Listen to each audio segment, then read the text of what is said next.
welcome to the Generalist, where security practitioners come to look beyond niches, silos, egos, and expand their professional comfort zones. My name is Ilya Umanskiy.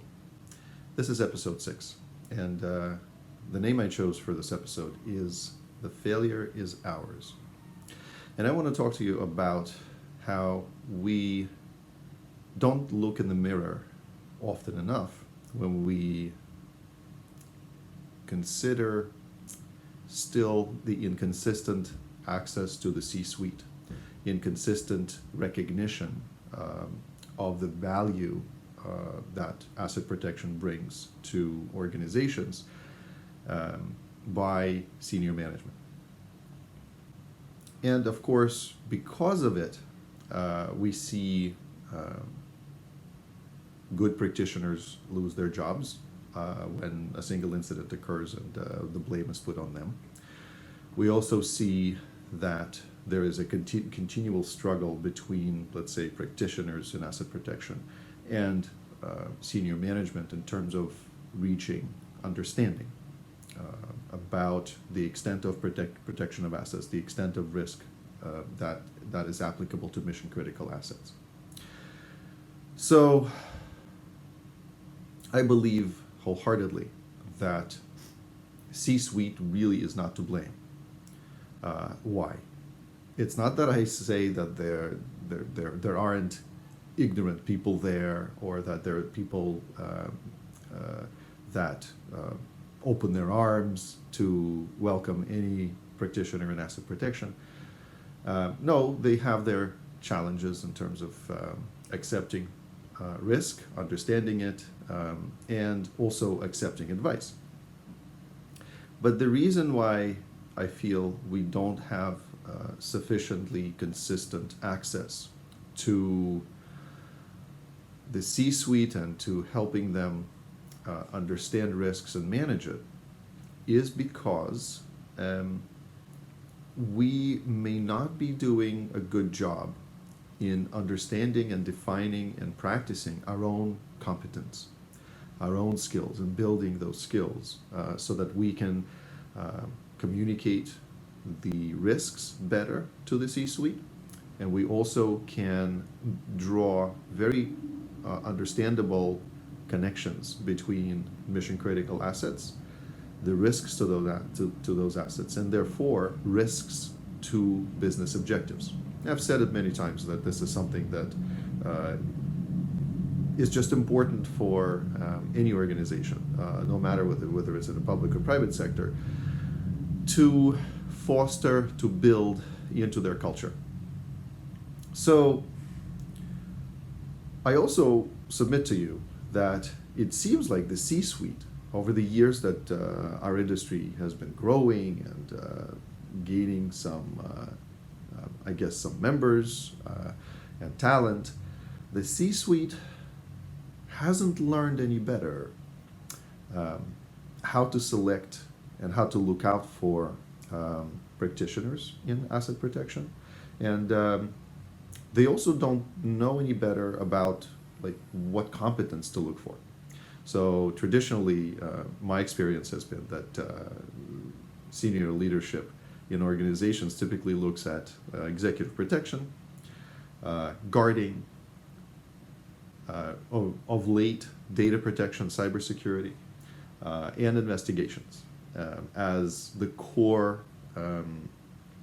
services that they expect to see from asset protection practitioners and from asset protection functions. But the question is it enough?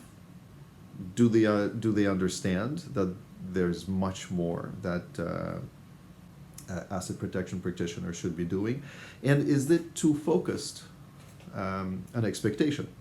Because I submit to you that really what we do on a daily basis is we help protect 3 core values of the organization. One is its money. 2 is its reputation. And 3 is its operations. And then obviously each one has a subset of different assets align with those three categories. And of course, those categories then align with the organization's business objectives. It seems to me that our competence hasn't really been defined within our own industry. Like, how do you define who's competent or who's more competent or less competent than their peers? Or considering some industry standards. Are there standards? We have multiple industry associations and no academic base. We have multiple certifications that are not rechecked, recertified properly, or subject to more academic standards or professional standards. And we still expect to be called professionals. And I've said my piece on that when I equated us, or tried to equate us, to professions like law, like medicine, architecture, and engineering, each of which has a fairly robust and very understandable platform for development of talent and development of professionals. I also see that competence is often aligned with things like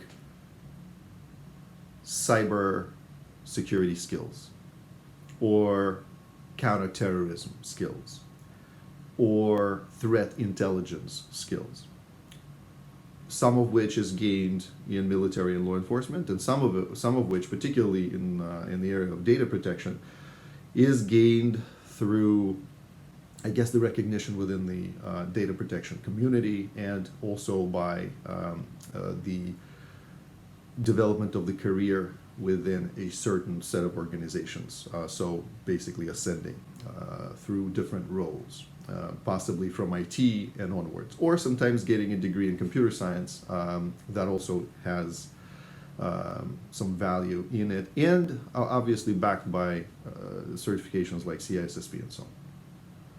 So I still feel, though, that lands us in still this vague position that we cannot really look at the entire spectrum of organizations' mission critical assets across the board and have a competent approach to protection of such assets. Because if I say, okay, I'm a competent data protection professional, well, that only leaves me with the ability to protect ones and zeros.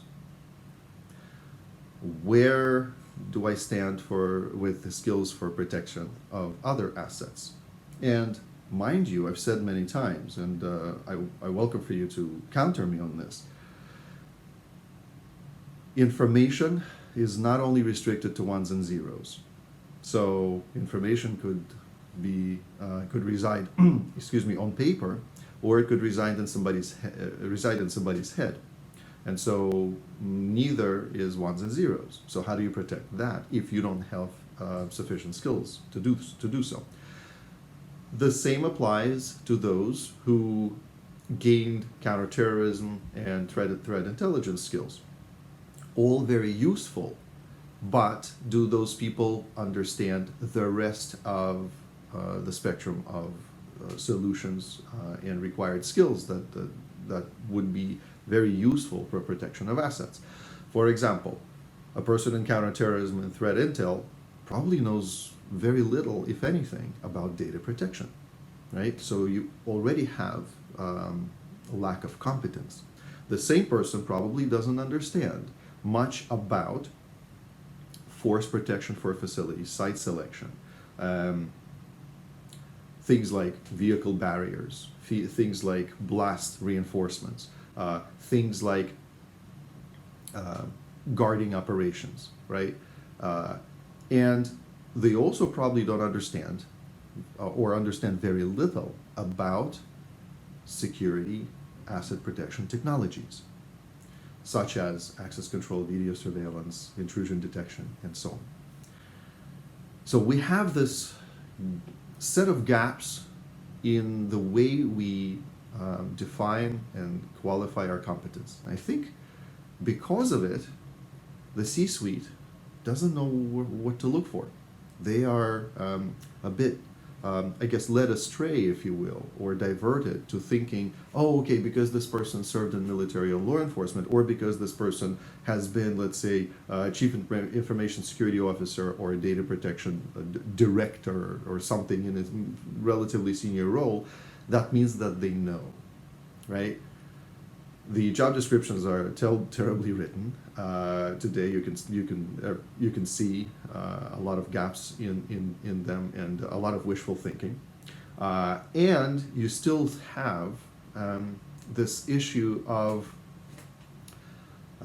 protection of certain sets of assets or subsets, but not the entire spectrum. I also feel that we traditionally have not been developing the hard and soft skills.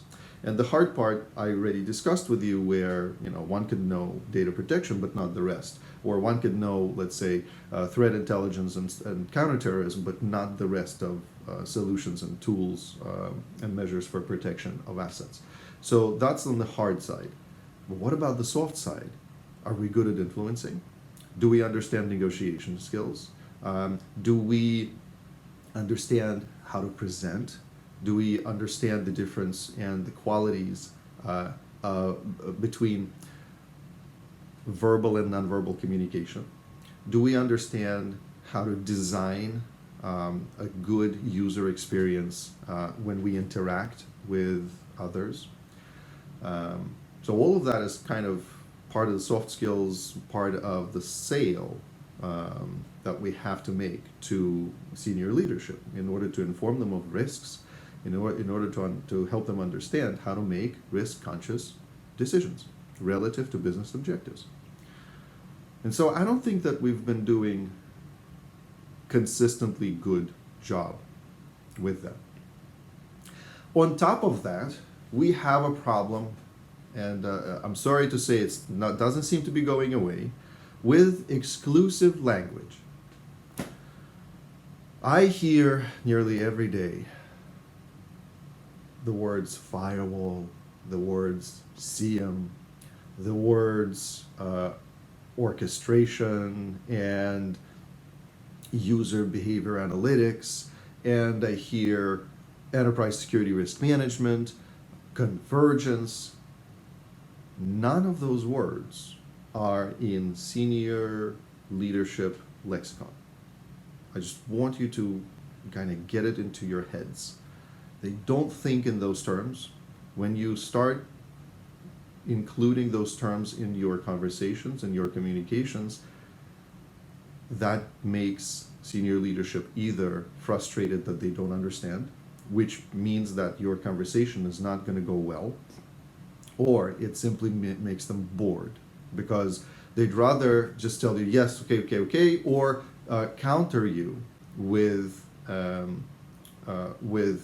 some suggestions or with some other ideas, but not give you what you're asking for, or not agree with you about, let's say, the level of risk and so on. And so the exclusivity of language has really been hurting our industry. It seems like more of it is created than less, and we don't seem to be getting out of that mode when we know that we need to speak with senior leadership. I also find that overconfidence, unfortunately, sets in among the cadre of people, let's say those who execute on data protection side, or those who do, let's say, executive protection and so on. There's a lot of overconfidence because all they can think about is their competence in terms of what they know how to do. That's granted. But what about the rest of protection measures? All right? But if you walk around and say, well, I'm very competent at being Chief Information Security Officer. If I challenge you and say to you, you don't know 2 out of 3 elements of protection of information, which is on paper and in people's heads, what are you going to tell me? Or if I say, yes, you might be competent in counterterrorism and threat intel, right? But you don't know how to implement the results of your intelligence and intelligence analysis and the factors that you're picking up on, or regarding the threat actors. How do you implement that in real life? And so, unfortunately, that overconfidence also hurts our industry. And I'll kind of connect that at the end of this talk. I also feel, like I said, that we are so focused on protection of some assets, but not all assets, that we lose this perspective that even if we are collaborating, let's say the chief security officer is collaborating with the chief information security officer, right? But they're just collaborating. To what degree does that happen? And organizations that have both of those functions, both those titles, they're really in the minority. Most organizations don't have either, and if they're lucky, they have one. Okay, one of the two. In recent years, I see that it's kind of a mix. Some organizations have, let's say, somebody equated to chief information security officer, and on the flip side, some organizations have, let's say, a person who's like more of like a security director, if you will. And so we still don't capture the entirety of assets. That's kind of dangerous, if you ask me, if you think about it, right? Because you're advising the senior leadership, however well you can do it, only about a subset of assets. You're not looking at all of them, right? Which is a problem, don't you think? On top of all this, we have an issue with pretty terrible hiring practices and outsourced hiring practices, and I mean recruiters and headhunters. Just recently I saw another job ad, if you will, from a recruiting company that is describing a position of, let's say, chief security officer, and all they're talking about is formal law enforcement and military experience. The question is why, in this day and age? If, let's say, we can make an argument that formal law enforcement and military cadre, without proper retraining, without validated competence credentials, competence skills, are not able to execute, and in most cases they might have been looking after only a subset of assets and not all assets. They don't understand how to protect the entirety of the organization's assets, particularly mission critical. Why are we still writing those job descriptions in that way, where we are simply picking from, let's say, one or two channels of talent? I don't know if that's really a favor to organizations, or if that's good service for organizations and also for our community. So how do we do better? Well, to start with, we really need to focus on re-educating the C-suite. We should start talking to them about a very simple method. You have business objectives, you have mission critical assets, and you can look at different scenarios for losses of those assets, so that they can be hurt, and therefore, in dollars and cents, they hurt achievement of your business objectives. That's a fairly simple conversation to have, okay? And if you start infusing that culture, that level of awareness within the rest of the functions in the organization, that will probably produce better results. The reason why I use the word probably is yet another shortcoming of our industry. We don't have any studies. And this is one of the saddest things that I've ever seen. In most other fields that call themselves professions, they will have had some academic backing and research backing for some of the things that I'm discussing, right? So, unfortunately, we are still waiting for that to be developed in our industry. Yes, I've seen some things from ASIS and a few other associations that pose as studies, but upon further scrutiny, they either have very small samples, or they make a ton of assumptions, or they focus on feedback from those in a small minority of, let's say, Fortune 10, Fortune 50 organizations.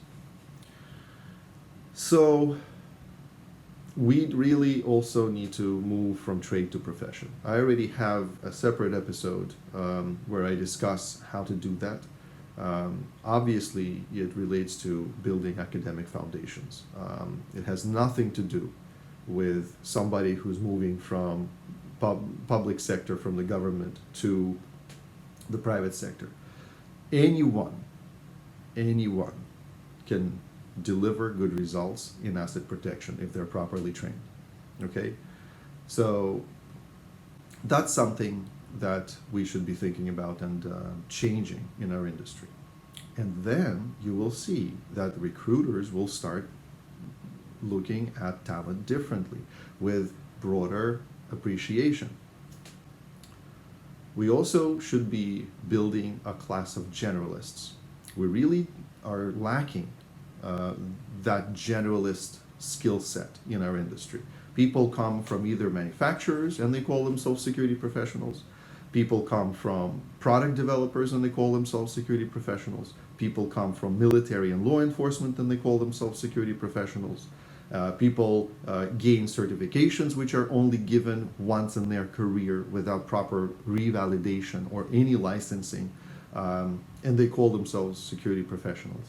So, but we don't have people who can take more of a holistic look at the organization. Forget ESRM for a moment, but a holistic look across the functions in the organization and say, what are the objectives of the organization?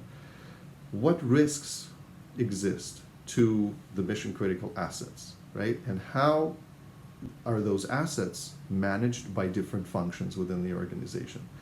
If I apply certain scenarios to those assets, certain loss scenarios, right? And I start saying, okay, in terms of money, reputation, and operations, this is how much it's going to cost you if there's negative impact on that asset. That's a fairly easy conversation to have with senior suite.